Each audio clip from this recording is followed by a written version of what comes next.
사사기 19장 11절에서 21절 말씀. 레위는 첩과 종을 데리고 오후에 출발하게 됩니다. 해가 기우는 시간, 위험한 시간에 그는 자신의 집으로 돌아갑니다. 11절 말씀, 그들이 여부스 가까이 갔을 때 해가 지려 하는지라. 베들레헴에서 여부스까지가 10km 정도인데요. 나귀가 걸을 수 있는 거리가 약 10km입니다. 그럴 때 여부스는 여부스 족속이 살고 있는 이방 성읍이었습니다. 그러므로 이방인들이 사는 성읍에서 나그네 대접을 받기가 어려웠기 때문에 그는 이렇게 말합니다. 12절 말씀, 우리가 돌이켜 이스라엘 자손에게 속하지 아니한 이방 사람의 성읍으로 들어갈 것이 아니니 기브아로 나아가리라. 이방 성읍 여부스에 머물기를 원치 않고 베냐민 지파가 사는 12지파 이스라엘의 땅 베냐민이 사는 기브아로 가기를 원했던 겁니다. 여부스는 여부스 족속이 점령하고 있어서 지금은 어느 지파도 점령하지 못한 중립지대였죠. 훗날 다윗이 점령하고는 핵심 중심 도시인 수도로 삼게 되죠. 외식적인 이 레인의 모습 보십시오. 자신은 첩을 두는 죄를 지으면서도 이방인이 사는 땅에는 가기를 꺼려합니다. 선민임을 드러내고 있죠. 여러분, 내 삶 속에도 이런 신앙의 형식만 거룩한 척 하면서 살고 있는 부분은 없습니까? 교회는 다니고 예배를 드린다지만 월요일부터 토요일까지 삶은 전혀 그리스도인답지 않는 삶 말이죠. 그렇다면 우리의 삶은 외식적인 신앙이죠. 삶은 늘 깨끗한 것 같지만 속은 썩고 문드러진 죄악과 탐욕과 육체의 소욕이 가득한 모습을 갖고 있다면 그것이야말로 가식이죠. 하나님은 이런 것을 가장 싫어하시는 겁니다.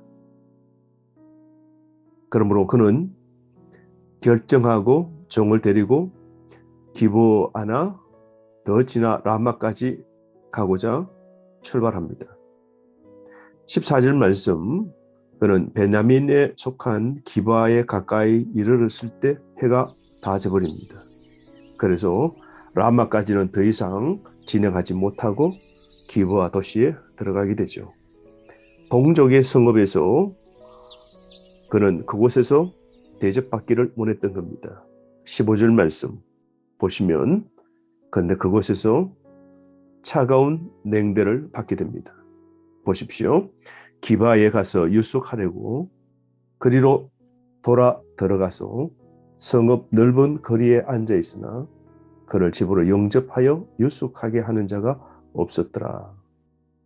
손님으로 맞을 사람을 성읍 넓은 거리에서 해가 어둑어둑 졌을 때 기다렸지만 어느 누구 하나 자신을 환대하는 사람 없었던 겁니다. 여러분, 이 당시 하나님의 율법과 신앙이 있다면 나그네 환대가 하나님의 명령이요 이스라엘 백성은 지켜야 될 핵심이었습니다. 그런데 나그네 환대가 윤리의 핵심인데 기브아는 피폐한 상태였습니다. 기브아 성읍 사람들이 매우 불친절했음을 알 수 있죠. 성문은 그곳에서 재판도 하고 사법과 종교와 경제의 중심지고 사람이 가장 많이 모이는 그런 곳이죠. 그래서 사건도 많이 벌어지는 곳이 그곳입니다. 오늘 이 말씀을 통해서 생각해 보면 삭막한 세상에서 돌봄과 베품과 배려를 하는 삶이 오늘 우리 성도에게 꼭 필요한 것이죠. 치열한 생존과 경쟁시대, 무관심과 이기심이 만연한 이 시대에 우리는 어떻게 살아야 될까요? 내 자신만 챙기지 말고 내 주변을 살펴볼 필요가 있죠. 내가 도와줘야 할 사람이 없는지 살펴보면서 살아가야 됩니다. 교회는 환대와 베품의 공동체가 되어야 되는 것이죠. 레위기 19장 33절 말씀 보시면 나그네를 사랑하고 대접하는 일은 하나님의 명령임을 분명히 밝히고 있습니다. 신명기 10장 9절 말씀도 참조해서 읽어보십시오.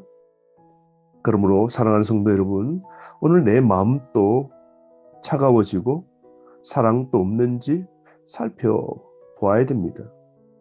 참된 율법 중수의 삶을 우리는 살아야 됩니다. 율법의 핵심이요, 율법의 마침이 되는 하나님 사랑, 이웃 사랑을 삶 속에 실천하는 태도가 필요한 것이죠. 이방 땅에서 환대받지 못하리라 생각하고 동적이 사는 성읍에 왔지만 더 차가운 냉대를 받게 된 겁니다. 그런데 보십시오. 16절 저녁 때에 한 노인이 밭에서 일하다가 돌아오다가 에브라임 산지 사람인데요. 기브아에 거류하는 사람이고 베냐민 자손입니다. 바로 에브라임 산지에서 온 레위 사람이 바로 에브라임 사람이었습니다. 같은 지파였죠. 기브아 땅에 거하는 같은 에브라임 지파 노인이 자신을 관대하게 대접합니다. 이 사람도 에브라임 지파로 에브라임에 사는 것이 아니라 거류한다, 떠돌아다니면서 그는 이곳에 와서 베냐민 지파 땅에 살고 있는 겁니다.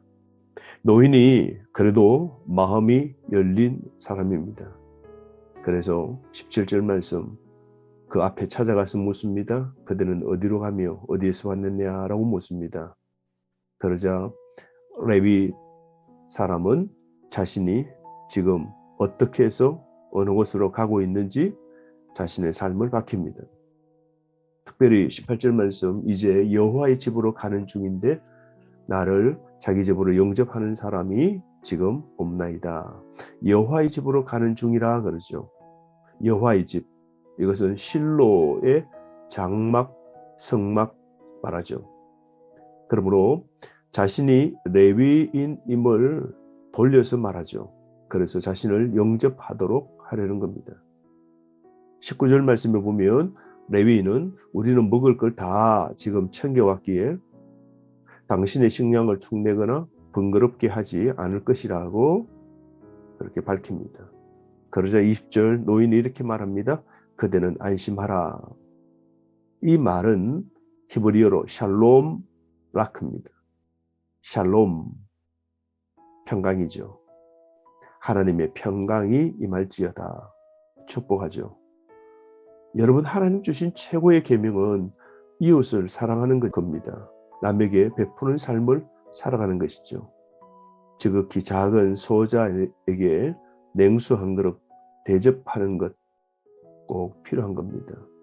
그러므로 여러분, 우리 주변을 살펴서 이 노인처럼 작은 소자라도 섬기는 이런 정신으로 오늘도 우리 주변에 나의 도움이 필요한 사람을 찾아서 도와주는 것 필요한 것이죠. 사랑하는 성도 여러분, 오늘도 구별되어 거룩하게 삽시다. 오늘 이 시대에 밤이 니엇니엇하듯 삶의 어두운 밤을 눈앞에 두고 있는 사람, 어쩌면 코로나로 사방과 온 세상이 막혀 있는 지금 도움을 간절히 요청하는 자가 주변에 있는지 살펴보고 그들을 향하여 열린 마음, 환대하는 마음, 그리고 그들에게 도움이 필요한 것을 지원하는 삶의 실천이 우리 모두에 있기를 바랍니다. 오늘도 깨어 삽시다.